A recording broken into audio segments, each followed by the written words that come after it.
Tana Martin here today, and we are discussing Donald Trump. We are discussing his views and his betterment of healthcare. The current healthcare right now is set in place and granted to people of low income and granted to people that cannot afford the expensive healthcare. It is called Obamacare. Now, when looking at this topic of Obamacare and Trump care, notice the last name set in place of the cares, and notice that because of the last name, that is why it's not appropriate, and that is why it's not saving people.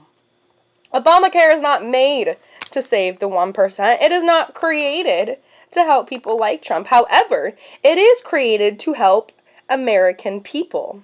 American people are those that live below the poverty line, that live at the poverty line, and that live in a means of where they cannot support themselves when it comes to health care.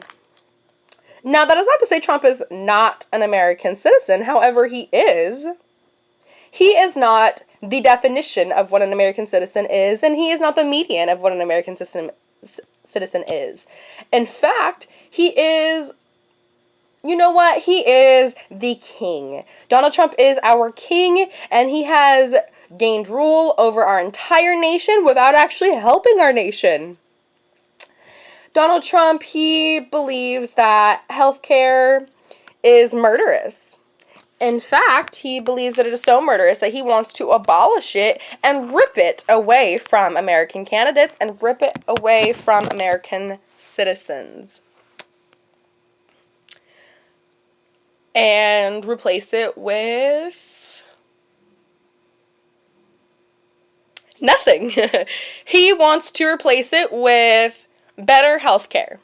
He wants to replace our current healthcare with better healthcare. With that being said, that is all the information we have been given from our dearly beloved president. That is all the information we have received in the 4 years that he has been our president. In fact, that is the only update that I have, is that we will get better healthcare and replace our current healthcare.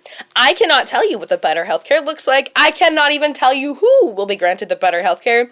I cannot tell you where the better healthcare is coming from. I cannot tell you how much the better healthcare will cost. I cannot tell you how much more taxes we will pay before the better healthcare. In fact, all I can tell you is that as an American citizen, you will be granted better healthcare.